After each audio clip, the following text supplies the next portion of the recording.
আরে স্যার যে আসে গেল, কালকে হোমওয়ার্ক দিয়েছিল আমি তো করিনি।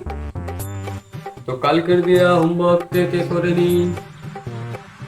উঠে দাঁড়াও। স্যার, কালকে হোমওয়ার্কও ছিল, আমি তো জানি না। জানবি কোন দেখে? পড়াশুনো তো দেয়ার নেই, কি করে পারবি? চল বস।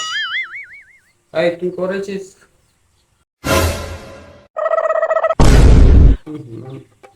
আমার ক্লাস তোরা পড়ি না, নাহলে একদিন দেখবি দমে পিটিয়ে দিবি। আচ্ছা বলো দেখি তো, যে বীরবলকে কে বলতে পারবে? কে বলতে পারবে? কেউ না? কি করে জানবে? পড়বে তবে তো জানবে। স্যার একটা কোশ্চেন ছিল। হ্যাঁ বলো। তাহলে রাহুল, বিকি, আশিস এরা কি? আমি কি করে জানবো এরা কে? কি করে জানবে? ব্যাটির উপরে ধ্যান দাও।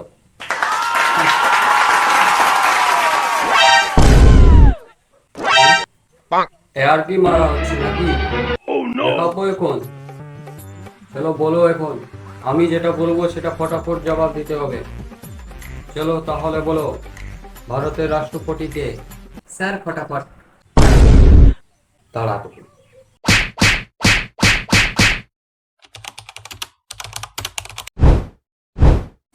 চলো তাহলে আজকের লেসন শুরু করা যাক। স্যার জি বলছিলাম, ক্লাস কখন খতম হবে?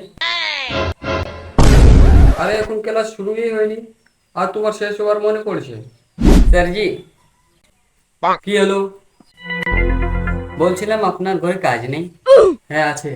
যখন ঘরে কাজ আছে তখন স্কুল মরতে কেন আসো? মরতে আসি না, তোমাদেরকে পড়াতে এসেছি। যখন আমরা পড়বই না তখন পড়াতে কেন আসো? বেটা এটা তোর মামা গো নয়, এটা আসেছিস মানে পড়তে হবে। নাই পড়বো তো? জি ক্লাস কখন খতম হবে? আচ্ছা পড়া পড়া পড়া। বেটা ভালোভাবে পড়াই করবি তো ক্ষীর দিব, আর যদি আর কি করবি তো ছিঁড়ে দিব।